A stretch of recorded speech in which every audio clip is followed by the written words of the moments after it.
ओम नमः शिवाय। सभी भक्तों को जय श्री राम। आज मैं आपको एक ऐसी साधना बता रहा हूं जो कि पूर्ण रूप से सात्विक है। पूर्ण रूप से सात्विक है। और इस साधना में आप जिस भी शक्ति का आह्वान करना चाहते हैं, जिस भी देवी शक्ति का आह्वान करना चाहते हैं, वह देवी शक्ति कोई सी भी हो, वह इस साधना में आपके सम्मुख आ जाएगी। यह साधना मां भगवती की है और मां भगवती के साथ उस देवी जिसकी आप इच्छा करते हैं कि मैं इस देवी की सिद्धि चाहता हूं, वह देवी मां भगवती के साथ आपके सामने उपस्थित होगी। साथ में भैरव बाबा, हनुमान जी, चार शक्ति एक साथ चलती हैं। यह साधना मैं आपको बता रहा हूं। एक बात और बता दे रहा हूं, यह साधना वेरी इंपॉर्टेंट साधना है और अभी तक मैंने इस साधना को नहीं बताया था, लेकिन आप लोगों की बहुत सारी कमेंट्स ऐसी आ रही थी कि अनुभव की भी कोई साधना ऐसी बताइए जिसको सभी लोग कर सके, सात्विक और तामसिक भी। तो यह साधना है पूर्ण रूप से सात्विक, लेकिन कोई तामसिक व्यक्ति है तो वो भी कर सकता है, आपत्ति उसके लिए भी कुछ नहीं है। बड़ी पावरफुल साधना है और बड़ी ही सौम्य और बड़ी ही सरल साधना है मां भगवती की। चार शक्ति से में एक साथ आएंगी। इस साधना को आप तन मन से करेंगे तो एक ही बार में ये सिद्ध हो जाती है और बड़ा चमत्कारी, बड़ा ही शीघ्र आपको फल देती है। इस साधना को करने के लिए सबसे अच्छा और सबसे उत्तम समय जो होता है वह होता है नवरात्रि का। नवरात्रि का समय इस साधना के लिए सबसे उत्तम और सबसे सही माना जाता है। नवरात्रि में ही आप इस साधना को करें तो ज्यादा उत्तम है। और यदि नवरात्रि नहीं मिल पा रही है तो आप शुक्ल पक्ष के प्रथम रविवार से इस साधना को कर सकते हैं। आज भी रविवार ही है और रविवार में ही आज मैं साधना आपको दे रहा हूं। इस साधना को तन मन से करने से यह बड़ी शीघ्र फलदायी हो जाती है। वैसे अच्छा समय इसका नवरात्रि है। साल में 4 नवरात्रि आते हैं, 2 गुप्त होते हैं, 2 प्रत्यक्ष होते हैं। किसी भी नवरात्रि से आप इसको प्रारंभ कर सकते, चाहे गुप्त वाली नवरात्रि से करें चाहे प्रत्यक्ष नवरात्रि से करें। पहले नवरात्रि से यह साधना प्रारंभ की जाती है, मां भगवती की चमत्कारी साधना। अब करना क्या है, आपको उसी प्रकार अपने घर में मां भगवती की चौकी लगानी है। मां भगवती की चौकी लाल कपड़े के ऊपर आपको चौकी लगानी है। लाल कपड़ा ले लेना है उसकी और चौकी के ऊपर उसको बिछाकर उसके ऊपर मां भगवती की फोटो, कोई प्रतिमा, कोई मूर्ति उनके ऊपर स्थापित करें। साथ में नवरात्रों में जैसे कलश स्थापन करते हैं, कलश स्थापना करें। साथ में आपको कुकुम, रोले, धूप, दीप, देसी घी का दीपक आपको जलाना है और फल, मिठाई, नारियल, चुन्नी। और शरद काल के दिन नवरात्रे हैं तो आप जौ को भी वहां पर बो सकते हैं। और वैसे तो साधना आप चाहे कोई से भी नवरात्रि की करें, जब साधना करें तो जौ को आप अवश्य बो दें, बराबर में अवश्य बो दें, शुभ और अच्छे होते हैं। और आपको सबको पता ही है कि नवरात्रों में पूर्ण रूप से ब्रह्मचर्य का पालन किया जाता है। सात्विक आहार आपको लेना होता है। मांस, मदिरा, लहसुन, प्याज, इन सब चीजों को आपको त्यागना होता है। इन सभी चीजों को त्याग कर आपको जो मंत्र मैं आपको बता रहा हूं, इस मंत्र के द्वारा आपको साधना करनी है। लेकिन मैं आपको एक बात बता दे रहा हूं, खाली ये मंत्र ही सब कुछ नहीं होता। इसके अलावा आपका भाव मां भगवती के प्रति पूर्ण रूप से समर्पित होना चाहिए। जैसे एक बच्चा जब अपनी मां को पुकारता है, रोता है और पुकारता है, परंतु मां उस बच्चे की बात को सुनकर भी अनसुनी कर देती है, इसलिए कि जब वह देखती है कि बच्चा मुझे बुला रहा है, परेशान है, लेकिन यह परेशान होने का नाटक कर रहा है, ये रोने का नाटक कर रहा है, वास्तव में इसको कोई परेशानी नहीं है, वास्तव में इसको दुख नहीं है और इसको इतनी भूख भी नहीं लगी है कि ये अभी कुछ समय तक नहीं रह सकता। लेकिन जब आप श्रद्धा भाव और सच्चे हृदय से पुकारते हैं तो जैसे एक बच्चा बिल्कुल रियल में जब दुखी होता है, रियल में जब वह रोने लगता है, रियल में, तो माता चाहे कितने भी काम कर रही हो तुरंत छोड़कर पुत्र के पास आ जाती है। इसी प्रकार जब आप रियल में माता के सामने गिड़गिड़ाओगे, रोओगे, उनके सामने आप श्रद्धा भाव के साथ उनसे प्रार्थना करोगे तो यह साधना 101% सफल होती है। इस साधना को करने के बाद आपको अन्य कोई साधना करने की आवश्यकता नहीं है। ये एक साधना ही अपने आप में पूर्ण साधना है, और यह साधना शायद ही मैं कहूं कि अभी तक आपने पहले सुनी हो या आपको किसी ने ये साधना बताई हो। ये साधना बड़ी मुश्किल से मुझे मिली थी। आज मैं आप ये सभी के सामने इसे मैं प्रस्तुत कर रहा हूं। श्रद्धा और भाव के साथ इस साधना को करें, पूर्ण रूप से श्रद्धा भाव के साथ। एक कमी इसमें होती है, वो क्या होती है कि भाई देखो, कुछ भक्त ऐसे होते हैं जिनके पाप कर्म बहुत ज्यादा होते हैं, या जिनका मन अच्छी तरीके से साधना में नहीं लग पाता, तो उन लोगों को साधना ये नहीं होती, अन्यथा ये साधना 100% हो जाती है। अब वो व्यक्ति कैसे होते हैं, जैसे कि मैं आपको बता दे रहा हूं, आप लोग भी यही गलती करते हो। ज्यादातर मैंने भक्तों के साथ में ये गलती देखी कि बड़े जोश के साथ में वो साधना तो शुरू कर देते हैं, लेकिन 1-2 दिन गुजरने के बाद उस साधना को रेगुलर ऐसे समझ लेते हैं जैसे कि नॉर्मल हम रोज कार्य करते हैं, उसका कोई महत्व ही नहीं देते। तो इस तरह क्या होता है, वह साधना शिथिल पड़ जाती है और उसका फल हमें पूर्ण रूप से नहीं मिल पाता। साधना करने का जो मैं सही तरीका मैं आपको बता दूं कि मैं किस प्रकार करता हूं। साधना करने के लिए जब मुझे साधना करनी होती है तो 9-10 दिन मैं अपने उस बाकी सभी कार्यों को तिलांजलि दे देता हूं।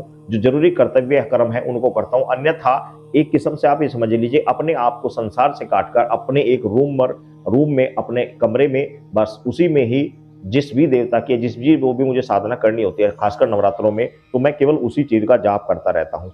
कभी माला से जाप किया, थक गया, फिर थोड़ी देर आराम करा, फिर ध्यान किया, फिर उसके बाद ध्यान भी छोड़ दिया, फिर खाली वैसे मंत्र को पढ़ता रहा, जाप करता रहा, माँ दुर्गा सरस्वती का पाठ करता रहा, माता भगवती की स्तुति करता रहा, उनका सुमिरन करता रहा। निराहार रहकर मैं केवल और केवल उस समय कोशिश रखता हूँ कि सूरज भी मुझे ना दिखाई दे या मैं धूम में भी ना जाऊं, केवल और केवल माँ भगवती की शरण में रहता हूँ। तो उस समय हर रोज अनेक अलग अलग प्रकार के अनुभव होते हैं, इसलिए कि उस समय सिर्फ लगन सिर्फ माँ भगवती की होती है। मैं ये नहीं कह रहा कि आप भूखे रहें, आपको जो व्रत वाला आहार है उसको आप ग्रहण करें, लेकिन श्रद्धा भाव के साथ इस साधना को करें। खासकर मैं माता बहनों से कहूंगा कि वो तो इस साधना को कर सकती हैं 101%, उनके लिए ये साधना बड़ी शीघ्र फलदायी हो जाती है, बहुत ही शीघ्र फलदायी हो जाती है। लेकिन वही चीज है कि श्रद्धा भाव विश्वास के साथ करें, आपकी मनोकामना पूरी होगी। मैंने आपको बताया कि अपने तरीका किस प्रकार मैं करता हूँ। उस समय मैं हर चीजों से अपने आप को काट लेता हूँ,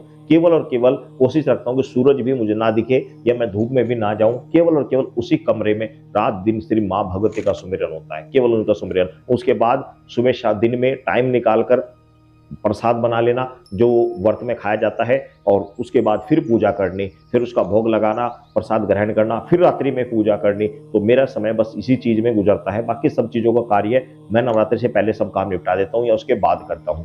तो ये तरीका होता है। अब मैं आपको मंत्र बता दे रहा हूं, इस मंत्र को आपको जपना कितना है। देखो, इस मंत्र को थोड़ा लंबा है और थोड़ा टाइम भी लगेगा, मैं आपको बता दे रहा हूं। तकरीबन 1 घंटा आप मानकर चलिए, 1 घंटा आपको इसमें लगेगा। 1 घंटा में आप चाहे 2 शिफ्टों में कर सकते, चाहे 1 शिफ्ट में करें, आपके ऊपर डिपेंड है।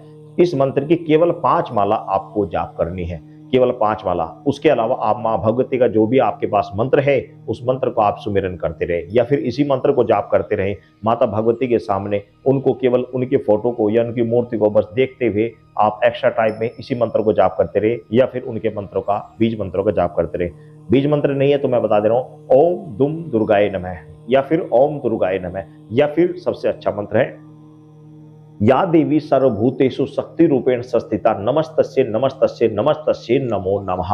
नारद जी इस मंत्र का जाप किया करते थे। या देवी सर्वभूतेषु शक्ति रूपेण संस्थिता नमस्तस्ये नमस्तस्ये नमस्तस्ये नमो नमः। नारद जी इस मंत्र का जाप किया करते थे। और संसार में जो मंत्र प्रचलित है वह सर्व मंगल मांगल्ये शिवे सर्वार्थ साधिके शरण्य त्र्यंबके गौरी नारायणे नमस्तुते, इस मंत्र का। इसके अलावा माँ भगवती का, दुर्गा सप्तशती का आप कंटिन्यू हर रोज अध्यायों का, चाहे पूरी दुर्गा सप्तशती पढ़े, हर रोज चाहे एक एक अध्याय पढ़ते रहे, माता भगवती की भक्ति में लीन रहें और इस मंत्र की 5 माला आप करें। मंत्र क्या है, मंत्र आप सुन लें। मंत्र है ओम नमो आदेश गुरु को, बंगाल से आई सवारी शेरा वाले माता की, आगे चले हनुमान पीछे चले भैरव बाबा, साथ में आए अमुक। अभी जो अमुक मैंने नाम लिया है, ये अमुक, इस अमुक को मैं आगे बताऊंगा।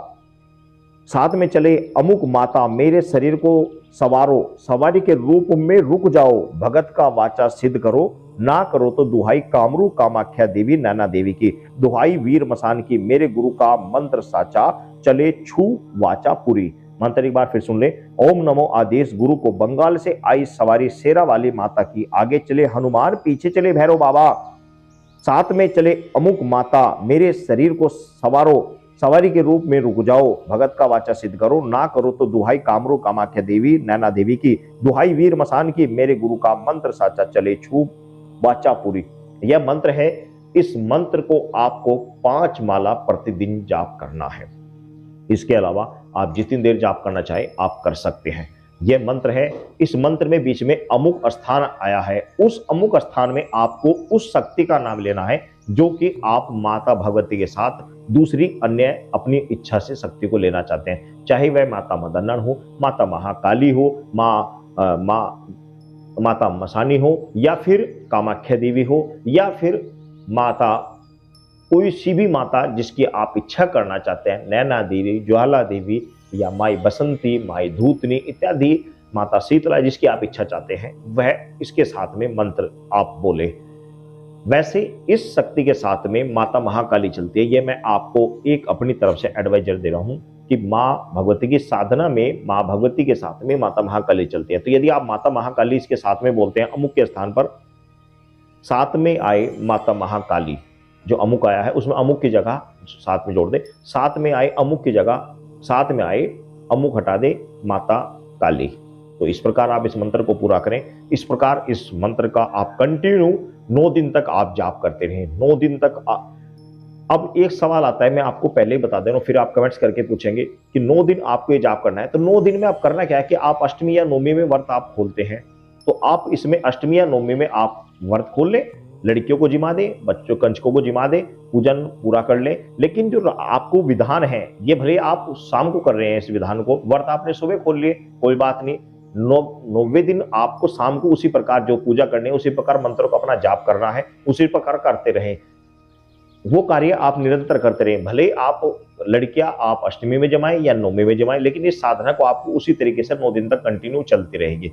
लड़कियों की जो आपके व्रत रखने से लड़कियां जमानी थी, वो एक अलग सिस्टम है, इसका एक अलग सिस्टम है। इसके लिए आपको 9 दिन बाद आपने लड़कियां जिमा दी, चलो ठीक है, चाहे आप तो इकट्ठी भी जिमा सकते हैं। मान लिया आपने सुबह साधना कर रहे थे तो शाम के समय इकट्ठी एक बार में जिमा दी, वो भी चल जाएगा। यदि आपने लड़की अष्टमी में जिमानी होती है और आप इस साधना का पूरी होगी नवमी में जाके, तो आप नवमी में शाम को साधना पूरा करने के बाद में, शाम तक पूरा करने के बाद में आप नारियल चुन्नी, माता का श्रृंगार, हलवा पूरी 5 या 7 या 9 पूरी आप हलवा लेकर, पूरी लेकर और उन पर हलवा रखकर 2 पूरी के ऊपर भैरव देव का रखकर माँ भगवती के किसी मंदिर में चढ़ा आई जाकर। तो ये तरीका होता है। और यदि आप नवमी के व्रत नवमी के शाम को ही खोल रहे हैं तो फिर दोनों एक साथ खोल सकते हैं, फिर कोई आपत्ति नहीं। तो इस प्रकार श्रद्धा भाव के साथ इस साधना को आप करें। इस साधना के दौरान आपको बहुत कुछ अनुभव भी होंगे, चमत्कारी आपको दिखेंगे, लेकिन श्रद्धा विश्वास के साथ। लेकिन जिन व्यक्तियों के कर्म सही नहीं है या जिनके पाप कर्म अधिक हैं, उनके लिए थोड़ा समय लग सकता है, फिर तो देखो उनके लिए तो कुछ कह नहीं सकता। वैसे श्रद्धा भाव के साथ करने पर एक बार में ही इसका अनुभव हो जाता है। तो ये साधना करें, बड़ी ही चमत्कारी साधना है, बहुत अच्छी साधना है। इसको कोई भी माता बहन, कुंवारी या शादीशुदा या कोई भी भाई इसको कर सकता है। बहुत अच्छी साधना है। सभी भक्तों को जय श्री राम।